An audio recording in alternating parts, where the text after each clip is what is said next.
Hello everyone, my name is Preston Dennett, and welcome to a new episode of UFOs and the Paranormal. I call this episode, Boaters Beware. UFOs are targeting boaters. As you may know, I've been studying UFOs and USOs, unidentified submersible objects, for many years, particularly off the coast of Southern California in the Santa Catalina, San Pedro Channel. I've actually got cases from all over the world, and several of these cases involve UFOs, USOs, that are targeting boaters. And I don't mean this in a negative way. I don't think they're trying to scare or hurt people, but it's clear to me that they are curious perhaps about boaters, or perhaps are trying to show themselves on purpose. It's a very interesting aspect of UFO, USO behavior, so that's why I wanted to do this episode for you today. First, a bit of background about the Santa Catalina, San Pedro Channel, which is where I focused a lot of my research. This is quite a large stretch of water. It starts on the north end around the Santa Barbara area, the Channel Islands, and moves all the way south past Rancho Palos Verdes to about San Clemente. And it's the stretch of water between Catalina Island and the mainland. And it's quite deep. It's about 3,000 feet average, but parts of it are up to 5,000 feet deep, almost a mile deep. And I've collected about, 150 cases of UFOs and USOs. It's really more than that now. But mile for mile, it's easily one of the top producers of USO reports in the world. It's a very active area. Cases stretch back all the way to the 1920s, really up to the present day. And in fact, there's been some very interesting documentaries on this area that have come out recently.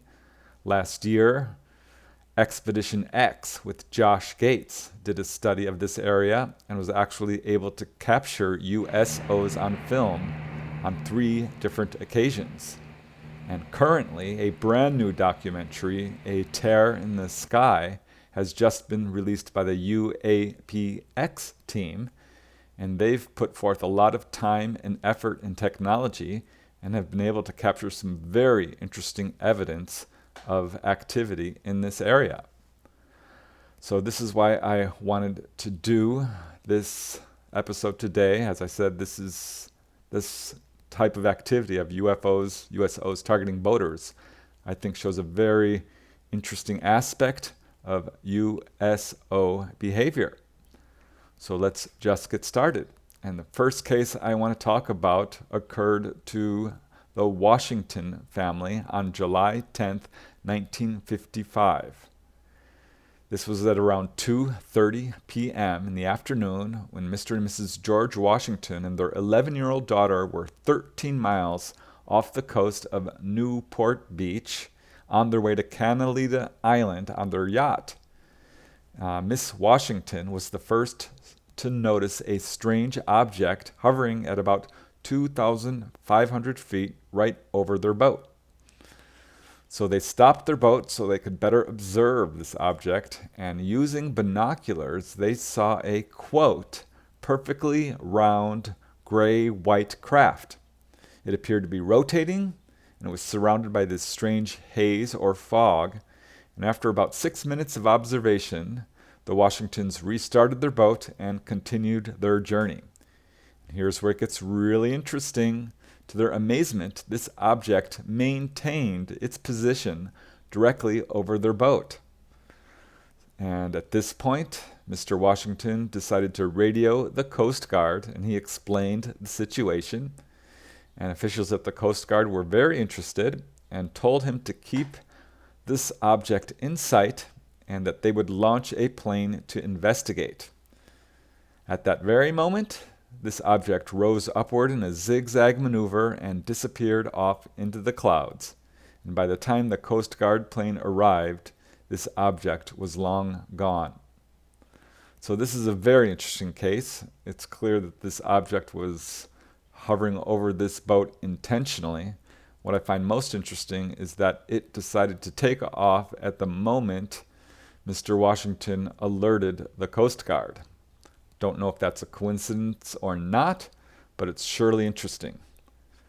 This is a clear case of a UFO targeting a boater, and it's certainly not the only one. A very similar case occurred in July of 1987 to a group of people who were sailing from Catalina to Rancho Palos Verdes.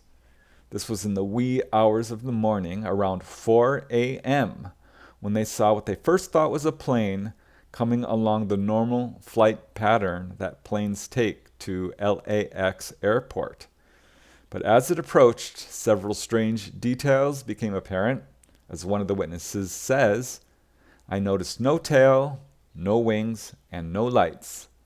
Then it hovered over my sailboat, making no noise, and went towards Catalina Island and out of sight." So what's interesting here is it actually stopped and hovered directly over the boat. Again, apparently showing itself off, perhaps. When it did that, one of the witnesses did notice strange blue sparks coming off the bottom side of this object. So clearly not a normal object, and another typical example of a UFO targeting a boater. A really interesting case with photographic evidence occurred on January 3rd, 2004, off the coast of Santa Monica. This was during the afternoon. It was a bright sunny day, and a gentleman by the name of Young Shiren was on the beach when he observed this metallic disc-like object hovering, he estimates, a few thousand feet directly above a yacht. And this object was stationary in the sky, so he quickly grabbed his camera and snapped a photograph. And because he could estimate the apparent size of this yacht, he guesses that the UFO itself was quite large, perhaps about 30 feet wide. And after just a few moments, this object quickly darted away. But again, it's strange that it's hovering directly over a boat. So these are cases of UFOs, unidentified flying objects, targeting boaters. But what's more interesting are cases in which these objects are actually underwater and target the boaters. And consider what happened to the crew of the Hattie D on February 5th, 1964. They were sailing along, making their way down the California coast. They had originally set sail from Seattle, Washington, and had reached the Mendocino area, north of where most of this activity is, but certainly part of this whole complex of sightings, when a very strange incident happened. They struck a metallic object which quickly sunk their boat. There was 11 people on board, and their boat sunk quite quickly. They quickly got into their emergency life raft and notified the Coast Guard, who rescued them. And there was no evidence of this apparent, quote, metal object which had struck their boat. The boat itself sank quite quickly, so they weren't able to examine it. But crewman Carl Jansen elaborated on the incident and said, "I don't care how deep it was. What held us was steel and a long piece. There was no give to it at all." So he doesn't think it was a log or anything. He's absolutely insistent this was a metallic object, and UFO researchers at the time seized upon this as a possible USO event. So what it was is still unknown, and this event remains unexplained to this day. It's certainly a unique event. I don't know of any other case in which a USO has struck a boat and caused it to sink. But it's a good case of a USO encountering a boater. Perhaps my favorite case of this kind occurred in the late 1980s to a senior electronics engineer who wants to remain anonymous. It was a foggy afternoon, and he was setting sail from Santa Barbara Island and traveling to Santa Cruz Island. And during this short little trip, he observed a, quote, fluorescent green colored light ahead of him in the mist. He first thought it was another ship using bright lights to navigate the fog. So as a responsible boater, he stopped and waited for it to pass, but it continued to approach him, and he was still unable to distinguish any detail because of the fog, but it was about a quarter mile away and heading directly towards him. And this was when the witness realized that this wasn't a boat at all, and that this thing was underwater. As he says, and I quote, "I finally realized that this dumb thing was underwater. I'm guessing it was, I don't know, maybe 300 feet in diameter, but I couldn't get any vertical dimension on it because it was under me in the water. It literally passed directly underneath me." This witness was sailing a fully equipped 38-foot sailboat, and as this object passed beneath him, he was able to take several brief readings from the depth sounder and determined that this object was about 100 feet below him.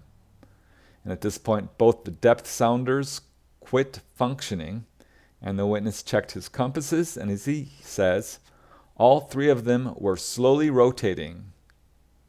And I wasn't. I tried calling the Coast Guard, and the radio was dead. So this is a really good case involving electromagnetic effects. This clearly was not a submarine. They don't travel right beneath boats, certainly at that depth, and they don't affect compasses and radios and depth sounders, all of which malfunctioned in his case. At this point, the object moved away and left the witness pretty traumatized and frightened. A later check on his equipment revealed that the compass mountings were actually broken. And as the witness says, it was weird. I was just too goddamn petrified to move. And this keeps happening in case after case. When people see these USOs, particularly in this area, the Santa Catalina, San Pedro channel, it appears off in the distance and comes directly underneath their boat.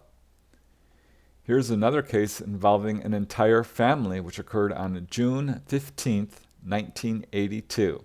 It's quite a dramatic event. This family was sailing from the mainland to Catalina.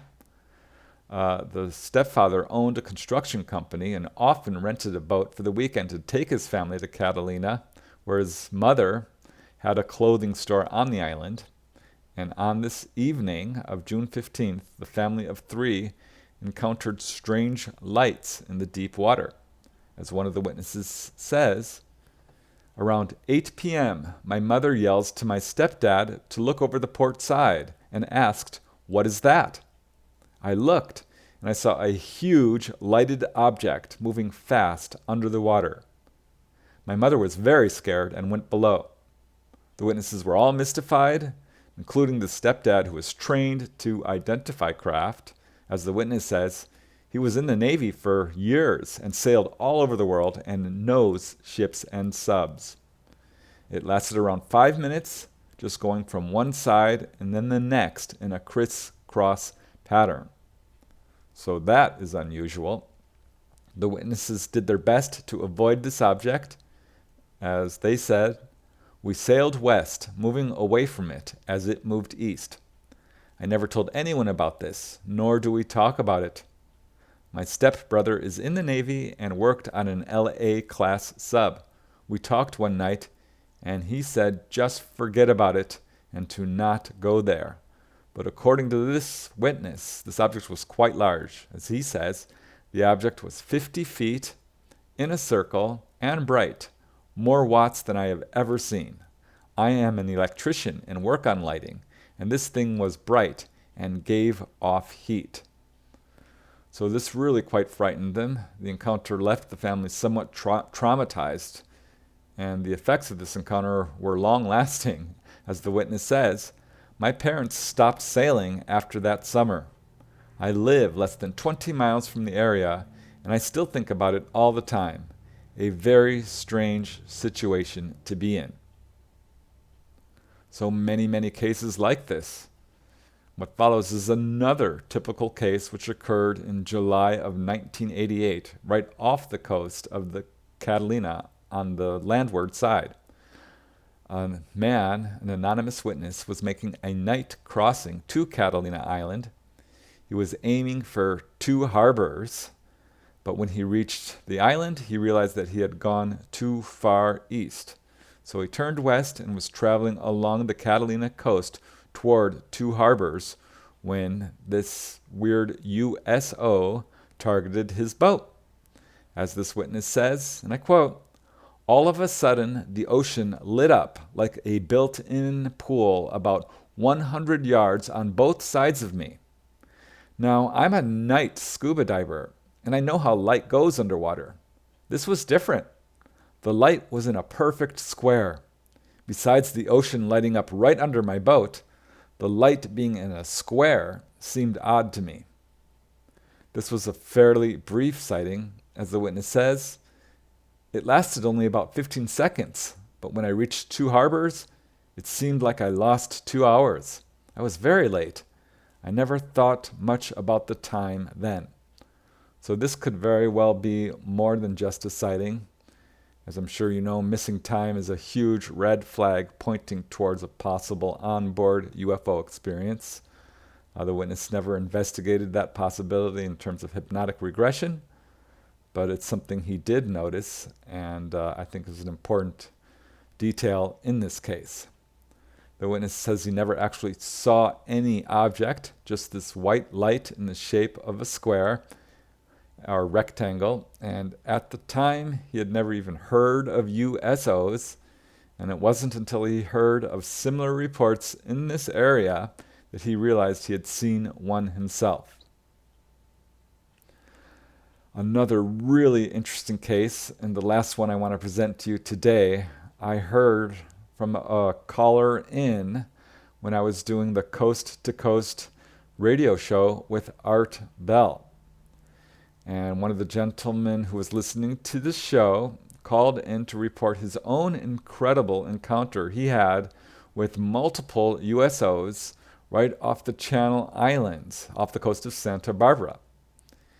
He was in a small boat in waters that were only a few hundred feet deep when he saw large gray shapes flitting around beneath his boat.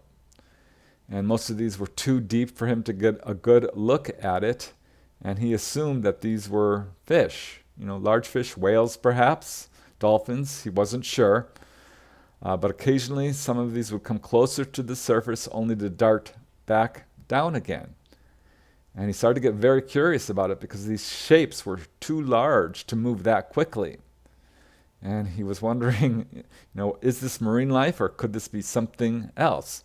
So he kept looking at it, and after several minutes of observing this activity, he got a real shock when one of these objects came up right under his boat. And he was amazed to see that this was an object, artificial. He said it was round in shape and appeared to be metallic. And in fact, it looked like a typical flying saucer. So this activity went on for the next hour or so with these objects flitting around under his boat, occasionally coming close enough for him to see the saucer shape. And after they finally departed, he was still left wondering exactly what he had seen. But he did finally decide that these were USOs, and that's why he wanted to call in to the Coast to Coast radio show and share his encounter. And I'm glad he did, because it's another typical case of USOs and UFOs targeting boaters. Again, I don't think this is necessarily nefarious behavior on the part of the UFOs. I suspect they are just showing themselves off on purpose, but again, that's pure speculation. I did cover these cases in my book, Undersea UFO Base, an in-depth investigation into USO activity in the Santa Catalina Channel. And again, this is a very active area, And the reason I wanted to do this video, as I said earlier, is because I think it shows a very interesting aspect to UFO, USO behavior. And they're either showing themselves off or are curious about these boaters. I don't know for sure, but I think it's important that boaters are aware that this sort of thing could happen, particularly in this area of the Santa Catalina, San Pedro channel. It's really fascinating. This is a great area if you want to see UFOs. And that was another reason I wanted to do this episode for you today. I hope you've enjoyed it. I want to thank you once again for watching. I truly appreciate it. And until next time, keep searching for answers, keep looking for the truth, and most importantly, keep having fun.